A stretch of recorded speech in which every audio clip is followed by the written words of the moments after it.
Oh, hey there, AP World students. This is Mr. Everton. This is my second time recording this video. The first one had some technical issues. You know, sometimes it be that way. Ugh, I gotta not say that.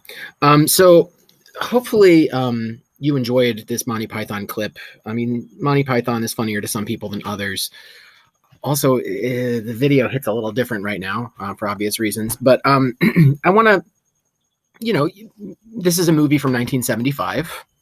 So this is, maybe like 975, maybe 800, 700 years at least since the time period depicted in the video. This is a video that is showing you a modern interpretation of what life may have been like in Europe during the Middle Ages.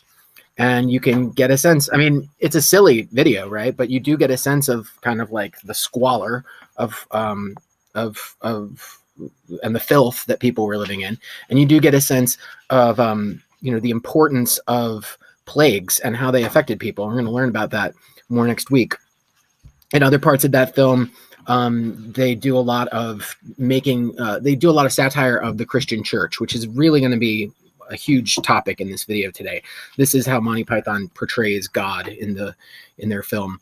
I also asked you to look at this painting, The Consummation of Empire by Thomas Cole, who's a painter, an American painter, painting this in 1835. So a full 1800 years after the fall of the Roman Empire. Well, no, after the height of the Roman Empire. And hopefully you can understand that this is a very idealized painting. All this gold and marble. I mean, it looks gorgeous. I don't think the Roman Empire ever quite looked like that. Definitely had its flaws, but there's definitely a way that the traditional narrative of European history thinks of Rome as being like the Roman Empire as being this like incredible civilized society, and that the Middle Ages was a time when Europe became, broken. So the traditional narrative that you usually hear in a European history book or a European history class or lecture like this one is that, for about 1,000 years, the Roman Empire was there and everything was great. Everything was well organized and well run. They had advanced technologies with like aqueducts, channeling water, and roads that were paved, and an efficient military and government bureaucracy. And then in 476, Rome falls, and then Europe enters 1,000 years of darkness, often called the Dark Ages. And that then at the end of the Middle Ages, the Renaissance happens, and Europe rediscovers the learning and logic of ancient Rome, and that makes them successful again, and they go on to conquer the rest of the world and steal all their stuff. This is like the traditional narrative of European history, and it's a pretty simple narrative, right? But it's too simple. The Middle Ages were not all bad. Rome was not all good. And the Renaissance, I mean, you can question, like, why do we talk about a Renaissance? Was Renaissance even really a thing? Is a question that historians have asked. So I'm going to go back to the beginning and talk about the Roman Empire. This is a map of the Roman Empire at its height.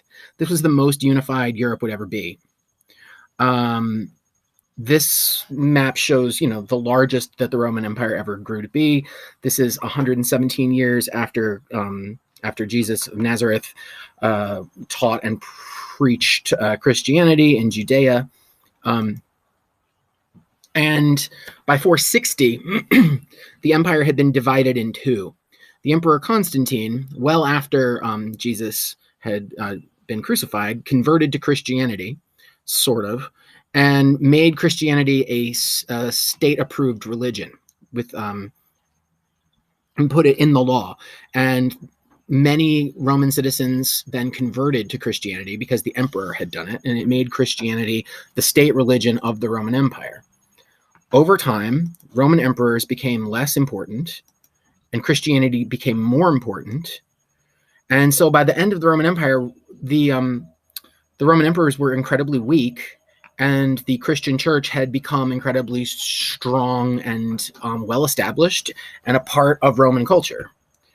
You can see here in this map that the orange spaces are the places where Christianity was flourishing in 325 CE, or AD if you prefer, and that by 500, when the Roman Empire no longer existed, that Christianity occupied all of the pale yellow areas.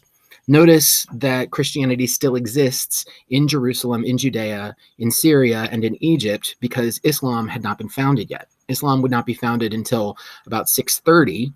That's when Prophet Muhammad lived. And so, Christianity had not been pushed out of there yet. It was still there. What I'd like for you to do now is go and answer this question. How did Christianity change from its founding up to 500 CE, and what caused these changes? And I want you to think back to what we learned when we studied Christianity at the beginning of the year, back in September. Think about the Sermon on the Mount, think about the beliefs and practices of Christianity, and then think about what I've talked about in this video. What changed? What caused the change? And I'll be back in a minute with different clothes on because that video was from before.